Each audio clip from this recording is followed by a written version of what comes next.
Morning, lovely people. Welcome back to another What I Eat in a Day. In fact, this is the last of my What I Eat in a Days when I'm not on a deficit. So I'm coming up to the end of my month off, which, well, hasn't really quite been a month off as such. So I have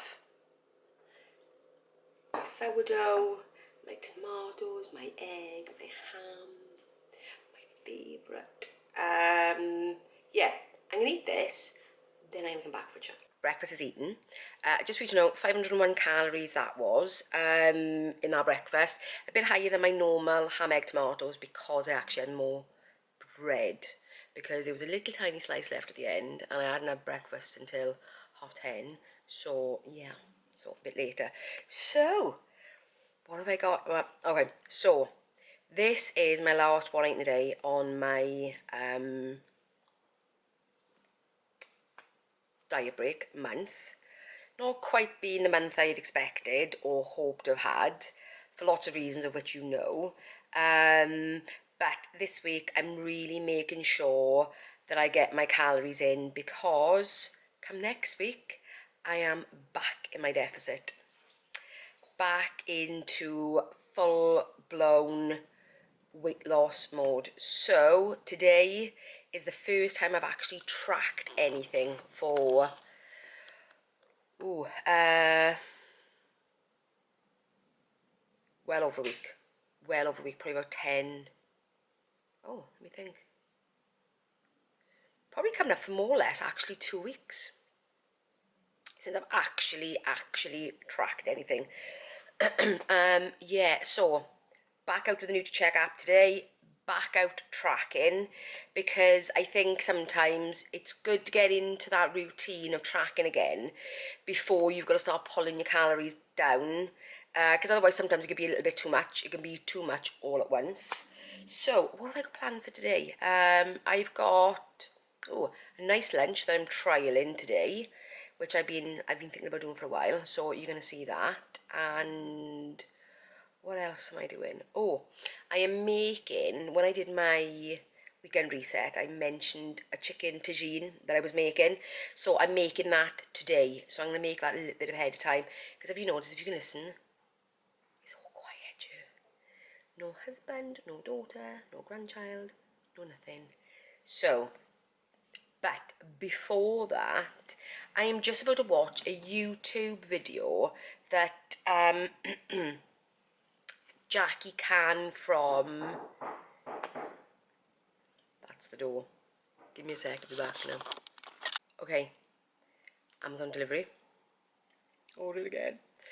Okay, where was I?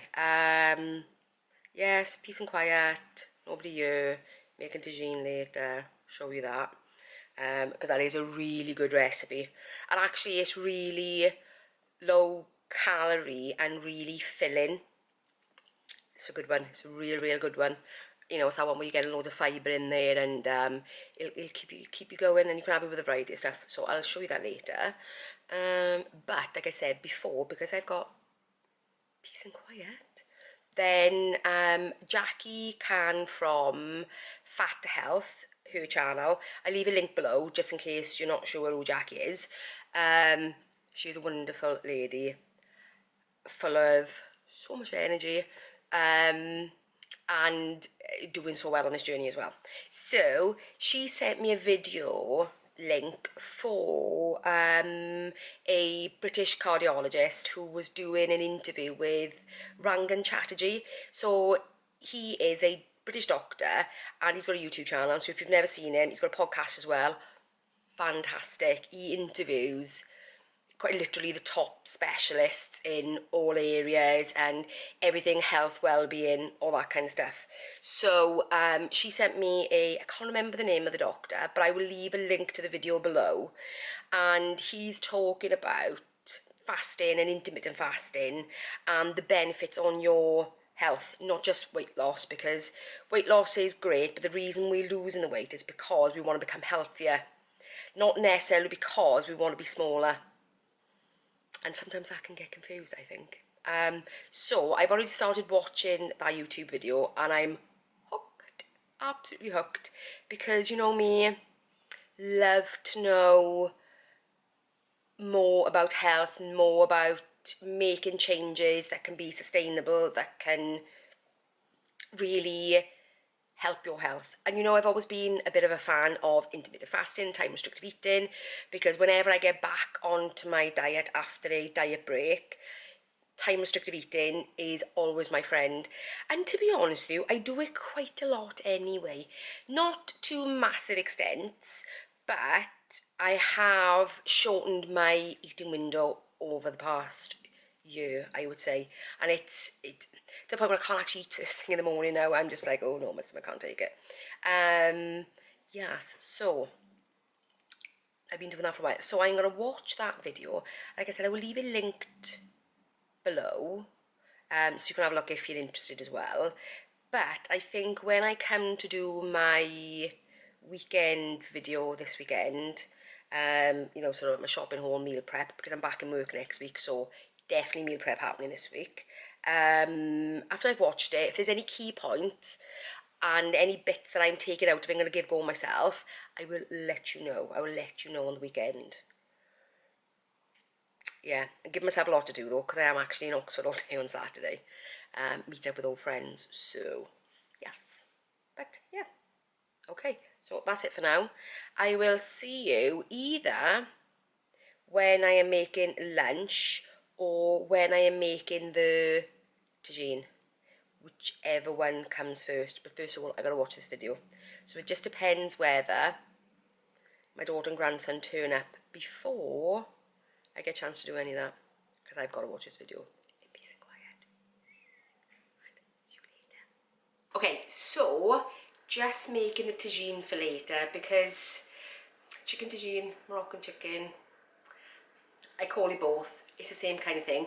It's a really, really simple recipe. What I'm going to do is I'm going to leave the link for the recipe below. I have set up my website, and I'm going to be putting recipes on there as and when I show you them. So my initial thing was to chuck a load on at once, but it's just not going to be feasible. I just don't have the time to do it. So what I'm going to do is every time I make a recipe and I show you something, I'm going to do a recipe card for it and stick in the link below, and then you can just go to the website and see it and do whatever you need to do with it. So this is a really, really, really, really simple recipe.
and it is literally as simple as putting a tablespoon of oil into the pan, tipping in the spiced chicken, giving that a little bit of a brown, adding in the onions and the butternut squash, giving that a stir around, adding the stock, adding the passata, let it come to a boil, put a lid on it, whack it in the oven for an hour on about 170ish. But like I said, all the details will be in the recipe card anyway. And then after the hour's up, I'm going to put a drained and rinsed can of chickpeas in and then cook it for another half hour. And then it's basically done. So it's lunchtime now. So that is ready. That's going to be the oven. Is all I'll have to do later is rewarm it a bit, stick some rice on, good to go.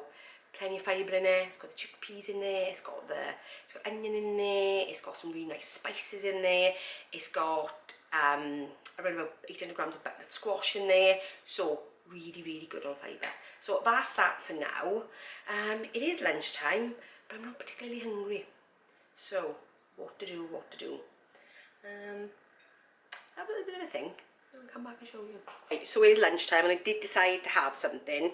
I've been looking forward to doing this for a while, and I thought, well, actually, as I'm off at the moment, then good time to do it. What I've done is I've got 2 pieces of salmon. Let me show you. I've put them in the oven. I've done one for today, which is a lemon one, and I've got one for tomorrow, which is going to be with multigrains. It's a hoisin one. So let me show you quickly. So there's 2 pieces of salmon. So as I had the oven on for the tagine, I thought, well, I'll just stick them in.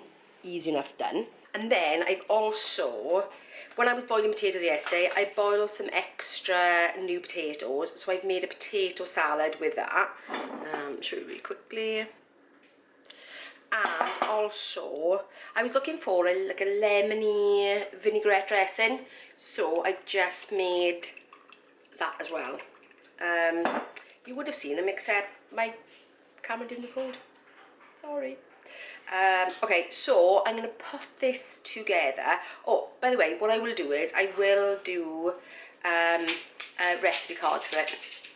I'll leave that link below as well, because I think that's just going to be the easiest way to do it now, because sometimes in the description, I don't know. So anyway, I'll do that, and let's put this together. So let's have a look, see what this looks like.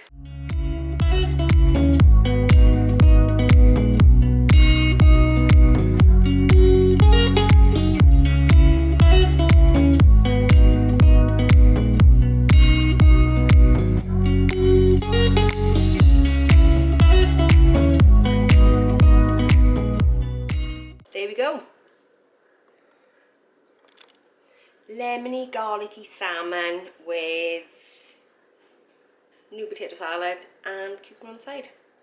And a bit of lettuce, obviously. So I'm going to go and eat this, and I'll let you know what it's like. So you'll recognise this backdrop because I'm in my office. So I thought I would go through what was in that salmon and potato salad, I couldn't think what it's called then. So I've put all the individual things into NutriCheck so that I could actually tell you. So the potato salad was 155, the salmon was 196, the lettuce was 11, and the lemon garlic dressing was 66 calories. So yeah, so my lunch today was, that way. So my lunch today was 428 calories. Now, ordinarily, I think you'd look at something like that for lunch and you'd think, no, it's too much. But actually, you could end up having like a sandwich and a packet of crisps, and it'd actually be more calories. I think sometimes doing something like that seems like it's more than it actually is. But that was really nice, and that lemon garlic dressing was really super fresh. I did get the idea from Marks and Spencer's. I don't know if they still do it, but they do like a lunch box thing that's got a lemon dressing with potato salad and salmon. So that's kind of where I got the idea from anyway. No, not kind of, no, it is where I had the idea from. But I thought I would obviously make my own dressing, because I wanted to make sure there was like no sugar or anything in it. So I found a really nice recipe. Well, I found quite a few, and I kind of modified a few into one. A lemon garlic dressing because the original Marks and Spencer one doesn't have any garlic in it. But I thought, ooh, so I gave it a go and I tried it and I thought, oh, actually that's really nice. It's fresh, gives me that garlic hit that I love. Yeah, so that was really nice and actually really low in calories and good for fibre as well because there was skins on the potatoes. Yeah, good omega-3s as well in the salmon. Can't go wrong with a bit of salmon. Yeah, so that was really, really nice. And I've got the other piece left now because I did two. So I've got the other piece now for tomorrow with grains and some roast veg. Also, tagine is done. So I'll show you pictures of me taking out the oven. I was just putting the chickpeas in, and what I do at this stage as well is I take quite a lot of the butternut squash and I actually squash it against the side of the cast iron pot and then mix it through, and it makes the tagine go really thick, which is really nice, really, really nice. Plus it kind of like distributes it through and it does alter the flavour slightly because I've tried it with and without, and I do prefer it all kind of like mashed in. I leave some pieces, but then yeah. So that is in for like the last 20 minutes now, and that is done. And actually, for once, I am so ahead of myself. The reason I'm in my office is because my grandson has just arrived and he's not in the best moods, so I don't think you would want to hear him screaming. So I thought, well, let's escape into the office so I can finish this this off. So yeah, so what I will do is I will show you yeah, I'll show you what it looks like at the end and how many calories is in it, and then let you know if I have anything else today. But so far, let's have a look, how many calories am I on so far? I think I'm on about 900, I'm on about 900, that's about 940-ish. So actually, even if I was on a deficit day with the tagine and rice, I would still be under my 1600 calories. So anything I have on top of that will then take my calories up a bit. Maybe I'll have a bit more tagine, maybe I'll have a bit more rice to make up those calories. But I certainly don't want to be filling it with snacks, anything like that. Because I'm still on that, very much that trying not to snack, trying to add my calories in as whole foods where I can. I'm not saying I wouldn't allow myself a treat, because obviously I will, I do, you see it. You know, I'm human, but where I can, I'm trying not to. Anyway, so that's it for now. So I will check in with you when I've dished out the tagine. Good evening, lovely people. I forgot to take a picture of my dinner, but actually what I'm going to do is I'm going to insert a picture of one that I've already taken before. It looks exactly the same. There's nothing different. And you saw in the pot. So it is with rice, that's no different. What else have I had today? The only thing I had after that was my my sleep tea, which I did used to have with a little bit of honey in, but I'm trying to reduce my sugar. So I had it without tonight and it was not really much different, so all good there. But yeah, that's it. That's it for today's What I Eat in a Day. I think I was within 1600 calories today. I know I haven't put my last meal in, but it's roughly around about there. Even though I'm supposed to be eating more, but I didn't really feel like it, so I didn't bother. Yeah, that's it. So I will see you in the next one. If you enjoyed this, give me a thumbs up, and if you're new around here, consider subscribing. And yeah, I will see you in the weekend vlog. Bye guys.